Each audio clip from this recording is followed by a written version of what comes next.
Saudara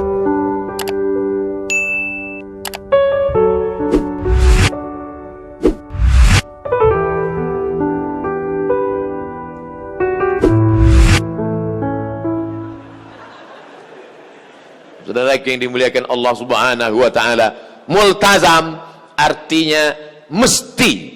Kenapa disebut multazam itu mesti? Karena siapa yang berdoa di situ mesti doanya dikabulkan Allah Subhanahu wa taala.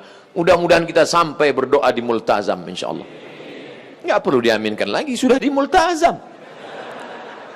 Nah, multazam itu kan hanya di samping Ka'bah di kota Makkah, betul. Tapi kenapa ini dikatakan multazam? Aqrabu ma yakunul abdu min rabbih wa huwa sajid. Orang yang paling dekat dengan Allah bukan hanya ketika dia di multazam di Makkah. Kalaulah orang dekat dengan Allah hanya ketika di Makkah, betapa tidak adilnya Allah. Bagaimana dengan orang miskin yang tidak punya uang untuk berangkat ke tanah suci Makkah?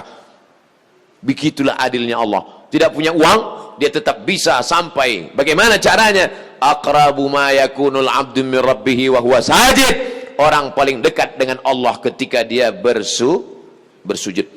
Maka datang ke masjid, bersimpuh sujud di hadapan Allah. Di sujud terakhir itulah kau mintakan doa sepanjang-panjangnya kepada Allah. Tapi jangan pakai bahasa yang bukan Arab.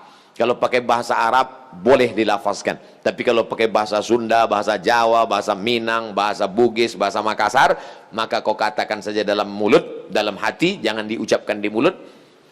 Berapa lama? Nabi pernah sujud sepanjang ayatnya. Bayangkan itu lamanya. Tapi ketika sholat sendiri, jangan waktu jadi imam.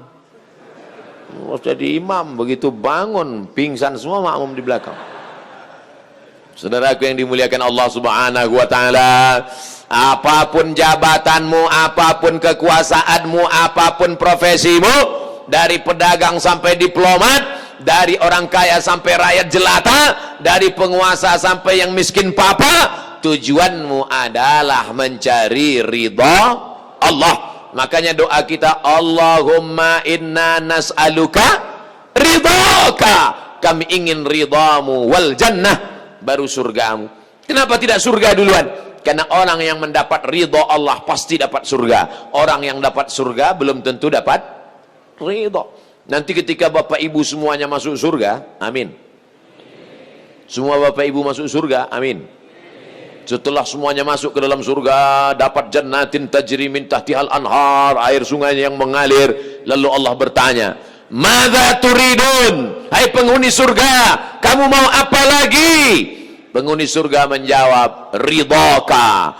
Ada satu yang kami belum dapat ya Allah. Taman-taman surga sudah, bidadari sudah, makanan sudah, minuman sudah, tempat yang indah sudah. Ada satu yang kami belum dapat ya Allah. Apa itu? Ridhaka, ridhamu. Dan orang yang mendapat ridha Allah hanya orang yang ridha menerima keputusan Allah Subhanahu wa taala. Apakah Bapak Ibu ridha menerima keputusan Allah? Insya Allah. Wala taqulanna li syai'in inni fa'ilun dzalika qada. Jangan katakan aku akan melakukan ini besok, illa ayyasha Allah, kecuali atas kehendak Allah Subhanahu wa taala. Memangnya kalau kita tidak ikut kuasa Allah, kemauan Allah, mau ikut siapa lagi? Sedangkan denyut jantung kita saja kuasa Allah, nafas berhembus satu ke atas satu ke bawah kuasa Allah, kedipan mata, bisikan telinga, lintasan pikiran, bisikan hati punya Allah. Kalau Allah mau, tak perlu dia kirimkan kita wabah penyakit. Berapa banyak orang minum kopi, batuk, mati. Digigit nyamuk, mati. Innama amruhu idza arada syai'an ayaqula lahu kun. Mati. Sombong, gagah, perkasa, menjadi penguasa arba'ami'ati sana. Arba' 4, mi'ah ratus, sana tahun. Arba' sana 400 tahun. 400 tahun itu berapa periode itu? Berapa kali pilkada itu? 400 tahun jadi penguasa. Datanglah Nabi menyampaikan risalah kepada dia. Apa kata Nabi? Sembahlah Allah. Apa dia jawab? Arabbun ghairi, Arabbun ghairi, apakah ada Tuhan selain aku? Ternyata orang kalau terlalu lama berkuasa, dia merasa dirinya tuh Tuhan, padahal dia Tuhan. Rabbun ghairi, apakah ada Tuhan selain aku? Sombong, angkuh, merasa diri lebih hebat, lebih tinggi, lebih kaya, lebih gagah, lebih perkasa. Apakah ada Tuhan selain aku? Tapi Allah menghukumnya dengan cara yang simple dan sederhana. Allah tidak kirimkan kepada dia malaikat Jibril, Allah tidak datangkan malaikat Israfil, dikirim Allah hanya seekor makhluk yang kecil. Innallaha la yastahi an yatriba mathalan ma ba'udatan fama fawqaha. Allah tidak malu membuat perumpamaan makhluk yang kecil, ba'udatan, nyamuk. Makanya kalau mau ngasih nama anak lahir, cari di Quran, tapi jangan asal buka aja. Ini banyak orang nggak ngerti bahasa Arab, lahir anak, buka Quran. Nanti mana lafaz yang kulihat, itu jadi nama anakku. Buka, tuh, Ba'udoh. Siapa nama anaknya? Siti Ba'udoh. Nyamuk. Innallaha la yastahi an yadriba mathalan ma ba'udatan fama fawqaha. Allah tidak malu menciptakan seekor makhluk yang kecil hina, nyamuk. Banyak orang berkata, untuk apa Allah ciptakan nyamuk? Dia lupa berapa banyak konglomerat di negeri ini hidup gara-garanya nyamuk, obat nyamuk. Dan berapa banyak pula orang yang mati gara-gara nyamuk, demam berdarah, disebarkan oleh Dracula. Bukan, tapi disebarkan olehnya nyamuk. Langkah preventif, bersihkan pot-pot bunga Anda karena ada jentik-jentik di dalamnya. Saya iklan juga, ingat iklan-iklan lama.